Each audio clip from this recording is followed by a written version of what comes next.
विद्यार्थियों, महर्षि मनु ने मनुस्मृति के द्वितीय अध्याय में मानसिक जप की विशेषता और उसकी महत्ता का प्रतिपादन करते हुए जप यज्ञ की महानता के विषय में जो उन्होंने बताया कि जो जप यज्ञ है वो जप यज्ञ की 16वीं कला के बराबर भी हम जो विधि यज्ञ सहित जो 4 पाक यज्ञ हैं कि वैष्णुदेव, होम बलि, वैष्णुदेव यज्ञ, होम बलि कर्म, नित्य श्राद्ध और अतिथि भोजन, ये सब जप यज्ञ की 16वीं कला के बराबर भी नहीं है। कि बलि, वैष्णुदेव यज्ञ, नित्य श्राद्ध और अतिथि भोजन 4 पाक यज्ञ कहलाते हैं। अमावस्या व पूर्णमासी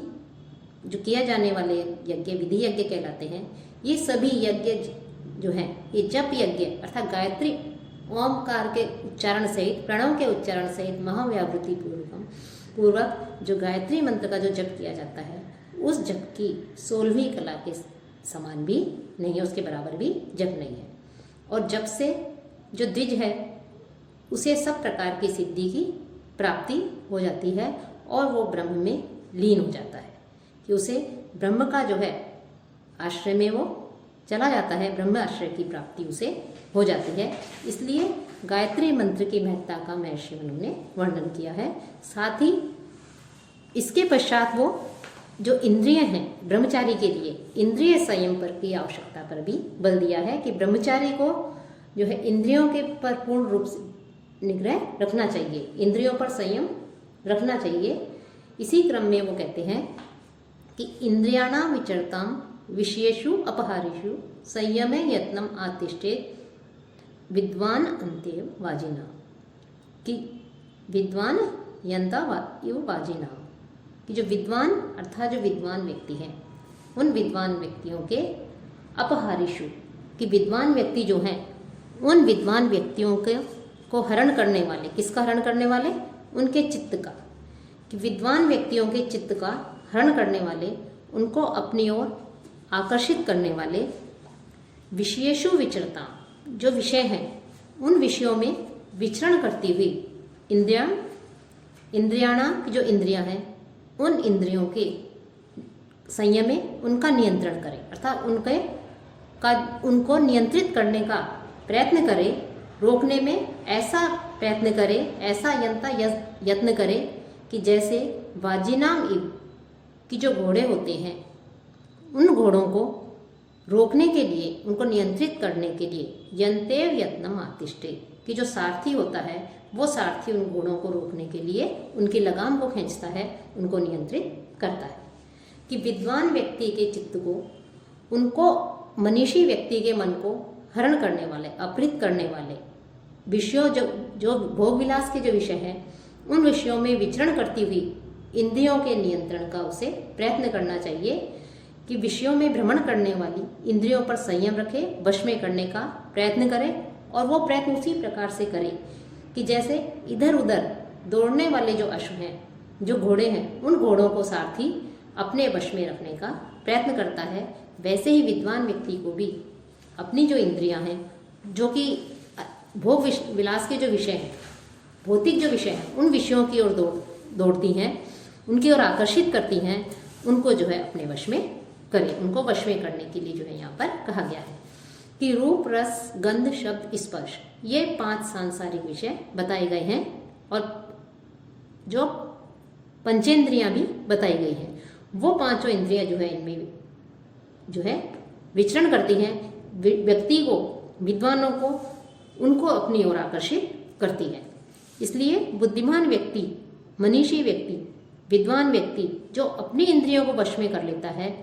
वो उसी प्रकार, उनको वश में करने में उसी प्रकार प्रयत्नशील होता है जैसे अश्व जो है, घोड़े जो है, उनको अपने नियंत्रण में रखने के लिए सारथी प्रयत्न करता है, वैसे ही विद्वान व्यक्ति इंद्रियों को उन विषयों की ओर उन्मुख, सांसारिक विषयों की ओर उन्मुख नहीं होने देता। एकादश इंद्रियाणि आहुर यानी पूर्वे मनीषिणः तानि सम्यक प्रवक्ष्यामि यथावत अनुपुरुष है। कि पहले जो विद्वान हुए हैं उन्होंने जो यानी एकादश इंद्रियाणि आहुर, जो 11 इंद्रियां कही गई हैं कि 5 ज्ञानेंद्रियां, 5 कर्मेंद्रियां और 1 मन, ये इस प्रकार से जो है 11 इंद्रियां कही जाती हैं। उनके विषय में जो है क्रम से ठीक ठीक उचित प्रकार से भली भांति जो है अब मैं यथाक्रम बता रहा हूँ कि महर्षि मनु कह रहे हैं कि पुरातन विद्वानों ने जो 11 इंद्रियां बताई गई हैं उन्हें क्रम से जो है यथाक्रम जो है मैं उनका वर्णन कर रहा हूँ। तो 10 इंद्रियां और एक मन। तो 10 इंद्रियां जो हैं कौन कौन सी हैं उनके लिए कह रहे हैं कि श्रोत्रम त्वक् चक्षुषी जिह्वा नासिका चैव पंचमी, पायुपस्थम हस्तपादम वाक् चैव दशमी स्मृता। कि श्रोत्रम की जो कान है, कर्णेंद्रिय अर्थात कान, कि कौन कौन सी 11 इंद्रियां हैं उनके विषय में कह रहे हैं कि एक तो कह रहे हैं श्रोत्रम अर्थात जो कान है वो, त्वक की त्वचा, कि कान त्वचा अर्थात चर्म, चक्षुषी नेत्र, जिह्वा की जो रसना है, नेत्र से तात्पर्य दोनों नेत्रों से है, और जो रसना है जीभ है, पंचमी नासिका और 5वीं इंद्रिय है नासिका अर्थात नाक, और साथ ही साथ पायुपस्थम अर्थात उदा आदि और जनेन्द्रिय आदि, हस्तपादम हाथ पैर, और दसवीं कौन सी है वाक, और 10वीं इंद्रिय है वाणी।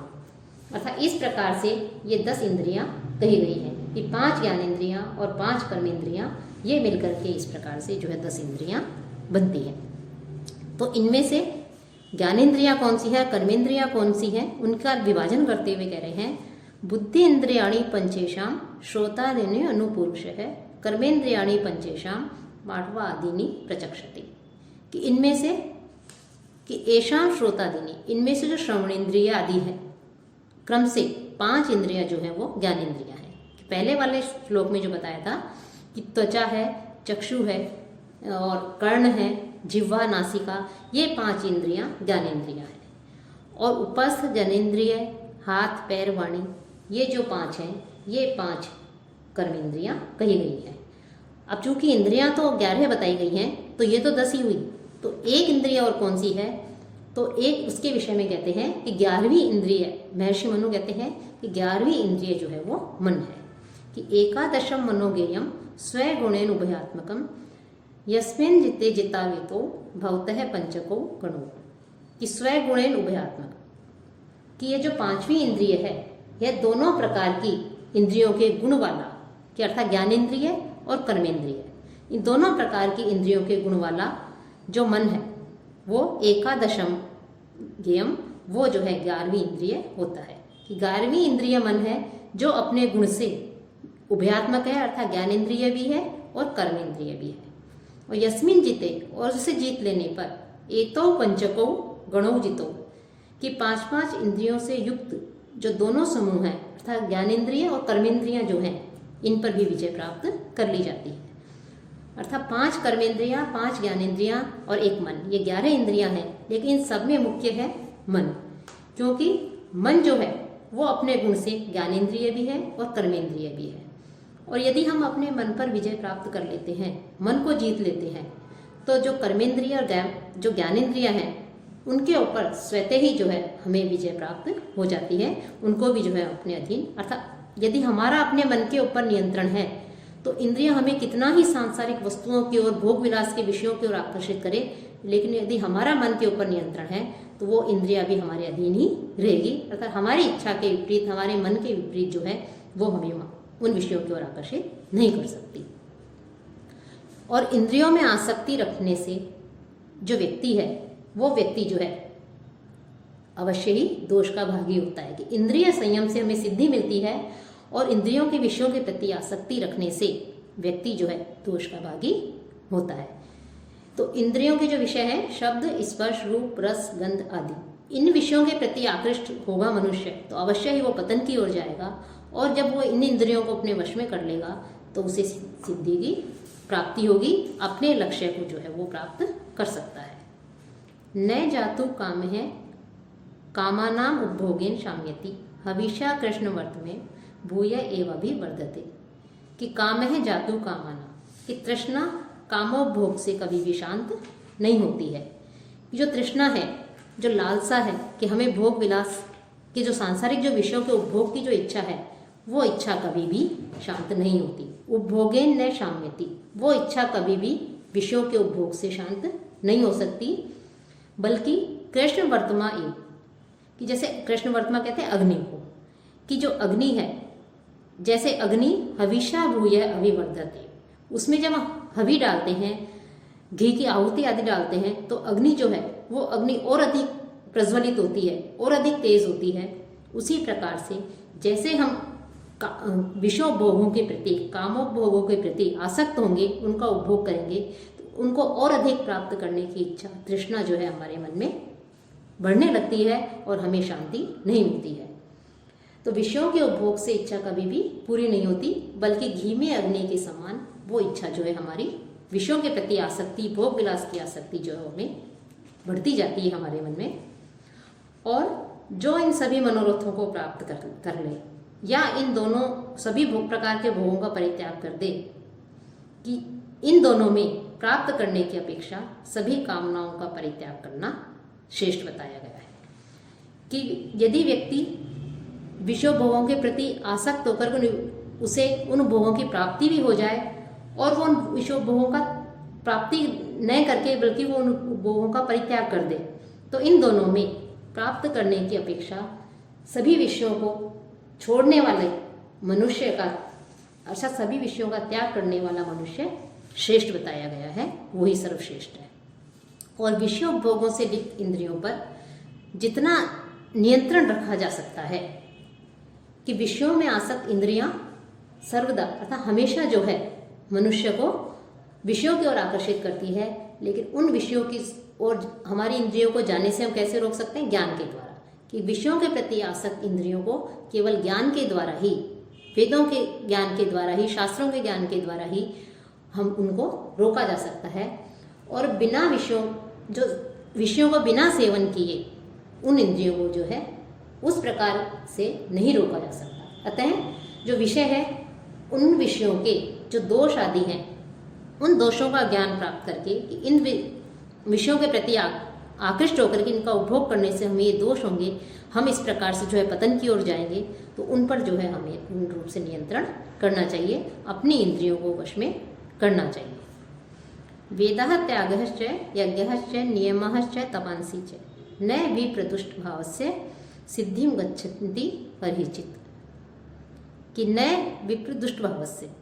कि जो दूषित अंतःकरण वाला है, विप्रदुष्ट भावस्य कि दूषित मनोवृत्तिशीलस्य, कि दूषित अंतःकरण वाले व्यक्ति का वेदः वेदाध्ययन, त्याग है त्याग, यज्ञः यज्ञानुष्ठान आदि, नियमाच और नियम पालन आदि जो है वो, तपांसी च और तप साधन भी, करिचित सिद्धिम न गच्छन्ति, कभी भी जो है सिद्धि को प्राप्त नहीं करते हैं, सफल नहीं होते हैं। कि दुष्ट स्वभाव वाले अर्थात हमेशा विषयोपभोगों के प्रति आसक्त होने वाले, कि जो इंद्रियां हैं उनका तो कार्य है व्यक्ति को विषयों की ओर आकर्षित करना, उनकी ओर व्यक्ति को आसक्त करना, तो व्यक्ति अपने मन पर नियंत्रण नहीं रख करके उन विषयों की ओर आकर्षित होता है। तो ऐसे व्यक्ति का जो वेदाध्ययन आदि है, त्याग है, यज्ञानुष्ठान, नियम पालन आदि, तप साधना आदि कभी भी सफल नहीं होते। और जो व्यक्ति मन पर नियंत्रण कर लेता है, मन को अपने वश में, मन तो चंचल है लेकिन अपने मन को वश में करके और इंद्रियों को उन विषयों भोगों के प्रति आकर्षित नहीं होने देता, तो वो व्यक्ति जो है अपने जो है फल को प्राप्त करता है, अपनी तपस्या को, अपने विषयों भोगों से दूर रह करके अपने मनवांछित फल को वो प्राप्त करता है। और श्रुत्वा स्पष्टवा च दृष्टवा च भुक्त्वा घ्रात्वा च यो नरः न हृष्यति ग्लायति वह से विज्ञेयो जितेंद्रिय है। अब जितेंद्रिय का क्या लक्षण है, क्या स्वरूप है, ये महत्वपूर्ण श्लोक है। कि यह नर है कि जो मनुष्य श्रुत्वा सुन करके, स्पृष्टवा च